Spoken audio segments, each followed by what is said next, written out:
Hello friends, কেমন আছো তোমরা? আশা করি তোমরা সবাই ভালো আছো। দেখো, আজকে আমরা সেন্টেন্স ইমপ্রুভমেন্ট নিয়ে আলোচনা করব। অর্থাৎ একটা বাক্যে কিছুটা অংশ আন্ডারলাইন করা থাকবে এবং সেই আন্ডারলাইন করা অংশটা তোমাদেরকে পড়ে বুঝতে হবে সেখানে কি কোনো ভুল আছে। যদি ভুল আছে তাহলে ইমপ্রুভ করতে হবে, অর্থাৎ ভুলটা সংশোধন করতে হবে। আর যদি ভুল না থাকে তখন একটা অপশন থাকবে, এই যে নো ইমপ্রুভমেন্ট রিকোয়ার্ড, কোনো সংশোধনেরই প্রয়োজন নেই, তাহলে সেটাতে তখন টিকমার্ক দিতে হবে। তাহলে এখন আমরা আলোচনা করতে চলেছি সেই সব কোশ্চেনগুলো যেগুলো বিভিন্ন পরীক্ষাতে পড়েছিল। কোনো ফালতু ফালতু কোশ্চেন নয়, কিন্তু সেই সব কোশ্চেনগুলো আমরা প্র্যাকটিস করব যেগুলো বিভিন্ন পরীক্ষাতে এসছে এবং অনেক প্র্যাকটিস করব এরর কারেকশন থেকে। তো তোমাদেরকে যেটা করতে হবে সেটা কি না, যদি মনে হয় কোনো কিছুভাবে একটু হলেও তোমরা উপকৃত হচ্ছ তাহলে চ্যানেলকে অবশ্যই সাবস্ক্রাইব করে আর প্রত্যেকটা ভিডিও শেষে কমেন্ট করে জানাতে হবে কেমন লাগছে ভিডিও আর বুঝতে পারছো কিনা ইত্যাদি ইত্যাদি। তো চলো শুরু করা যাক। He will lose all his wealth if he does not mends his ways. যদি না সংশোধন করে সে তার রাস্তা বা উপায়গুলো, তাহলে কিন্তু সে হারাবে তার সমস্ত সম্পত্তি। এখন আন্ডারলাইন করা আছে ডাজ নট মেন্স। এখন আমাদেরকে বার করতে হবে ডাজ নট মেন্স কথাটা ঠিক আছে না ভুল আছে। যদি ঠিক আছে তাহলে নো ইমপ্রুভমেন্ট রিকোয়ার্ডে টিকমার্ক দিতে হবে, আর যদি না ঠিক থাকে তাহলে এই তিনটা অপশনের মধ্যে কোনটা বসালে ঠিক হবে সেটা আমাদেরকে বার করতে হবে।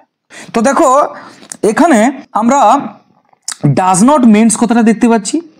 ডাজ নট মেন্স, দেখো এখানে লিখছি ডাজ নট মেন্স, তাহলে ভার্বটাকে কিসে করা হয়েছে? নেগেটিভ।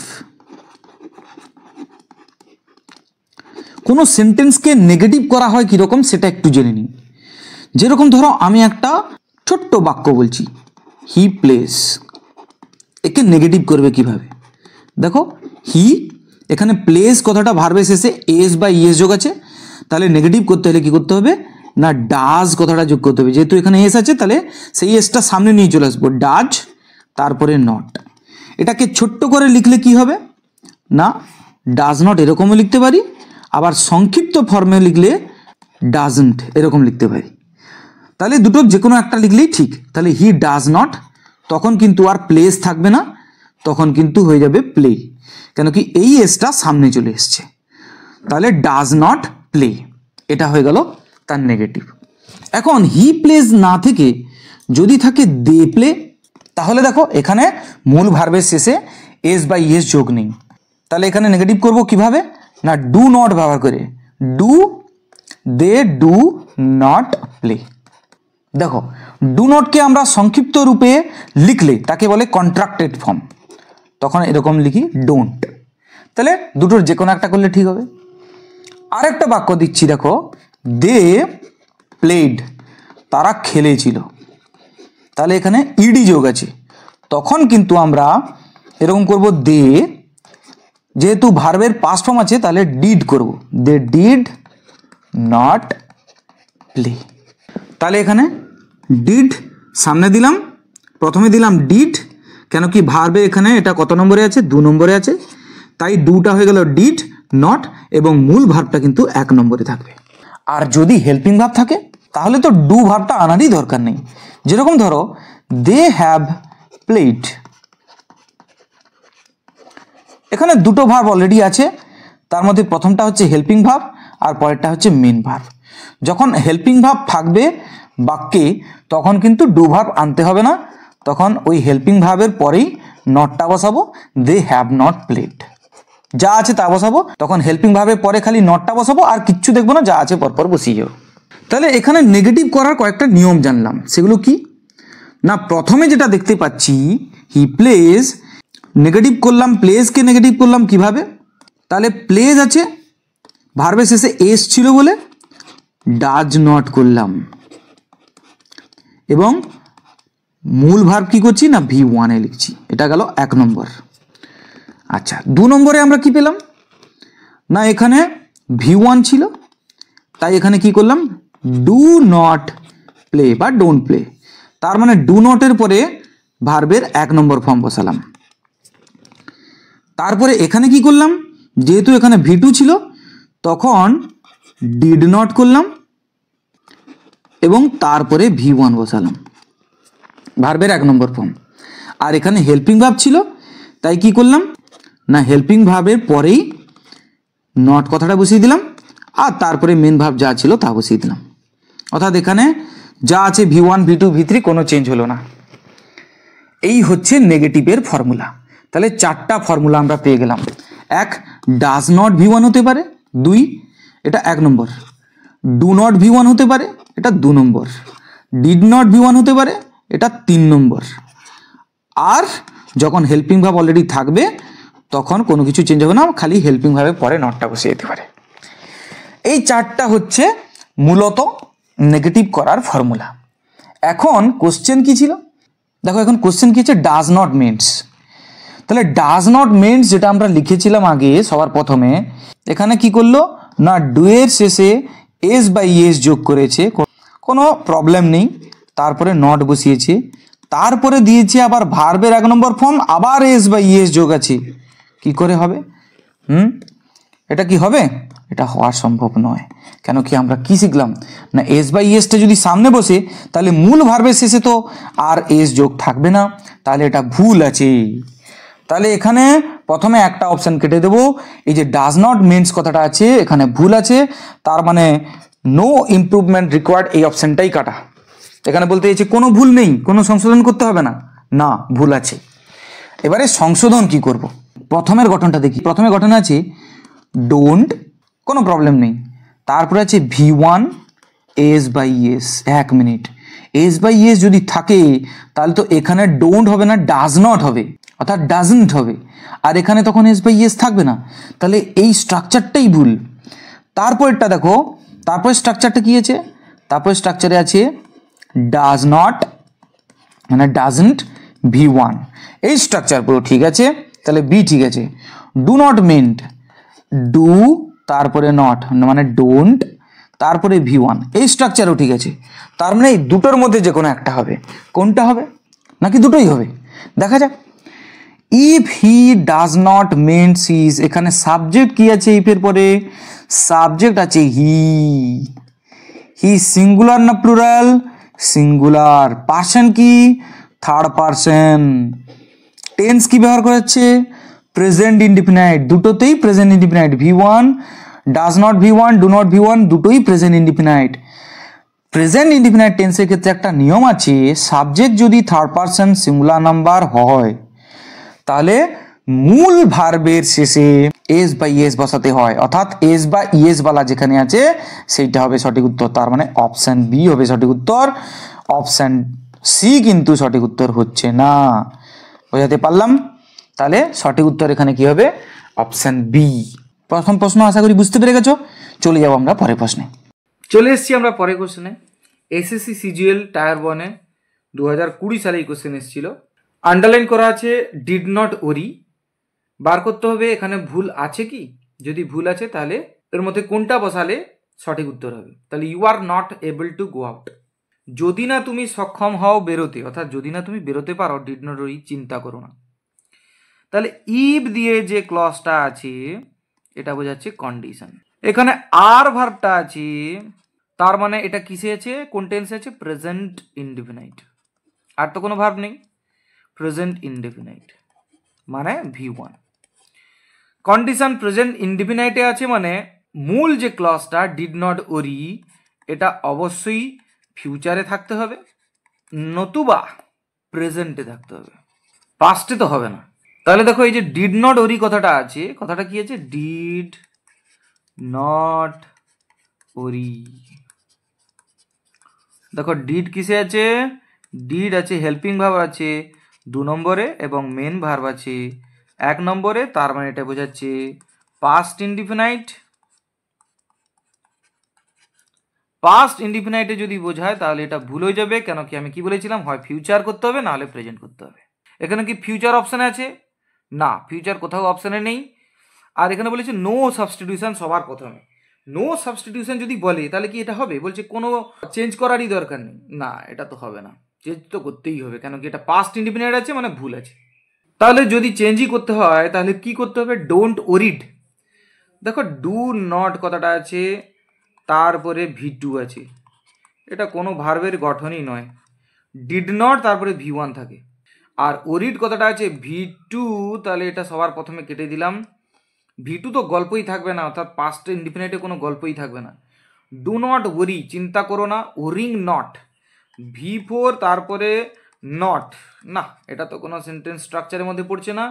ডু নট ওরি ঠিক আছে, অর্থাৎ চিন্তা করো না মানে ভার্বের 1 নম্বর ফর্ম, এটা হেল্পিং ভার্বের 1 নম্বর ফর্ম, তারপরে নট বসানো যায়, তারপরে মেন ভার্বের 1 নম্বর ফর্ম থাকবে। তাহলে এটাই হচ্ছে সঠিক স্ট্রাকচার, তাহলে অপশন সি হবে সঠিক উত্তর। তাহলে চেঞ্জ করতে হবে কি, if you are not able to go out do not worry, চিন্তা করো না, তাহলে সি হবে সঠিক উত্তর। দেখো পরের কোশ্চেন কি আছে, দ্য ওয়ার্ডেন পানিশড, পানিশড মানে শাস্তি দিয়েছিল, তাহলে V2তে আছে মানে পাস্ট ইনডিফিনাইট। পাস্ট ইনডিফিনাইট আছে মানে punished the students who violates the rules of the hostel, তাহলে তারপরে যে ভাবটা বসবে সেটা, এটা কিসে আছে, এটা V1 এস বাই ইএস আছে। দেখো সেন্টেন্সে একটা পাস্ট টেন্সে থাকলে পাস্ট ইনডিফিনিট আছে মানে পাস্ট টেন্স, তার মানে সেই বাক্যে অন্যান্য যে ভাবগুলো সেগুলোও পাস্ট টেন্সে থাকতে হবে। সে পাস্ট ইনডিফিনিট না হয় পাস্ট কন্টিনিউয়াস থাকতে পারে, পাস্ট পারফেক্ট হতে পারে, পাস্ট পারফেক্ট কন্টিনিউয়াস হতে পারে, কিন্তু প্রেজেন্ট ইনডিফিনিট তো কখনো হবে না। তাহলে এখানে পাক্কা ভুল আছে, নো সাবস্টিটিউশন অপশন যেখানে আছে সেটা কেটে দাও। দেখো V1 আছে, তাহলে করতে হবে কিসে না, ভায়োলেটস আছে প্রেজেন্ট ইনডিফিনাইট, কিসে আছে প্রেজেন্ট ইনডিফিনাইট। প্রেজেন্ট ইনডিফিনাইট থাকা মানে ভুল আছে, কি আছে ভুল আছে। প্রেজেন্ট টেন্স তো হবে না, পাস্ট টেন্সের মধ্যে কিছু একটা বসাতে হবে। তাহলে অপশানে যেগুলো যেগুলো প্রেজেন্ট টেন্স আছে সেগুলোকে কেটে দিই। দেখো আচ্ছা অপশান সিতে আছে হু আর ভায়োলেট, আচ্ছা আর তারপরে V1, এটা তো কোনো টেন্সের গঠনের মধ্যেই পড়ছে না, এটা কাটো আগে। হু ইজ ভায়োলেটিং, ইজ তারপরে ভায়োলেটিং, এটা হচ্ছে V4 আছে, তার মানে প্রেজেন্ট কন্টিনিউয়াস হচ্ছে, না না কাটো কাটো, প্রেজেন্ট কন্টিনিউয়াস তো হবে না। তাহলে বাকি পড়ে থাকলো অপশান এ, অপশান এ হবে সঠিক উত্তর। কত ইজিলি করে ফেললাম দেখো। তাহলে নো সাবস্টিটিউশন হবে না এই কারণে, কেন কি এখানে প্রেজেন্ট ইনডিফিনাইট আছে বাবু, প্রেজেন্ট ইনডিফিনাইট তো হবে না, প্রেজেন্ট ইনডিফিনাইট করা যাবে না, কেন কি একটা ভার্ব অলরেডি পাস্ট টেন্সে আছে সেন্টেন্সে, তাহলে বাকি অংশগুলোও পাস্ট টেন্সে থাকতে হবে। এই যে ভায়োলেটস কথাটা প্রেজেন্ট ইনডিফিনাইট আছে, এটা তো একদম ঠিক হবে না, এটা পুরোপুরি ভুল, তার মানে নো সাবস্টিটিউশন অপশন প্রথমে কেটে দিলাম। নেক্সট প্রেজেন্টে যতগুলো টেন্স আছে কেটে দিলাম। হু আর ভায়োলেট, এটা তো কোনো টেন্সের গঠনের মধ্যেই পড়ছে না, তাহলে অপশন সিও কেটে দিলাম। হু ইজ ভায়োলেটিং, এটা প্রেজেন্ট কন্টিনিউয়াস কিন্তু প্রেজেন্ট টেন্স তো হবে না, তাহলে এটাও কাটা। বাকি পড়ে থাকলো হু ভায়োলেটেড পাস্ট ইনডিফিনাইট, সেটা দেখারই দরকার নেই, অপশন এ পড়ে থাকলো, অপশন এই অ্যান্সার হবে। দেখো যে কোশ্চেনগুলো আমরা আলোচনা করছি কোনো না কোনো পরীক্ষাতে এসেছিল, কোনো ফালতু ফালতু কোশ্চেন তুলে দিইনি এরর কারেকশন থেকে। তাহলে এরর কারেকশন থেকে সেই কোশ্চেনগুলো আলোচনা করেছি যেগুলো বিভিন্ন পরীক্ষায় এসেছিল। যেরকম এই কোশ্চেন এসেছিল এসএসসি সিজিএল টায়ার 1 2020 সালের পরীক্ষায়। The minister along with his team members is expected to arrive shortly. দেখো এখানে সাবজেক্ট ভার্ব এগ্রিমেন্টকে কাজে লাগাতে হবে। এখানে সাবজেক্টকে বলো দেখি, দ্য মিনিস্টার, এ হলো সাবজেক্ট, একে সাবজেক্ট। অ্যালং উইথের পরে যা আছে এগুলোকে ধরার দরকার নেই, চোখ বন্ধ করে দাও, মনে করো এগুলো সেন্টেন্সে নেই, কারণ অ্যালং উইথের পরে যা থাকবে আমাদের দেখার দরকার নেই। তাহলে এখানে সাবজেক্ট দ্য মিনিস্টার আছে, সিঙ্গুলার না প্লুরাল, মিনিস্টার একজনকে বোঝাচ্ছে, তার মানে সিঙ্গুলার।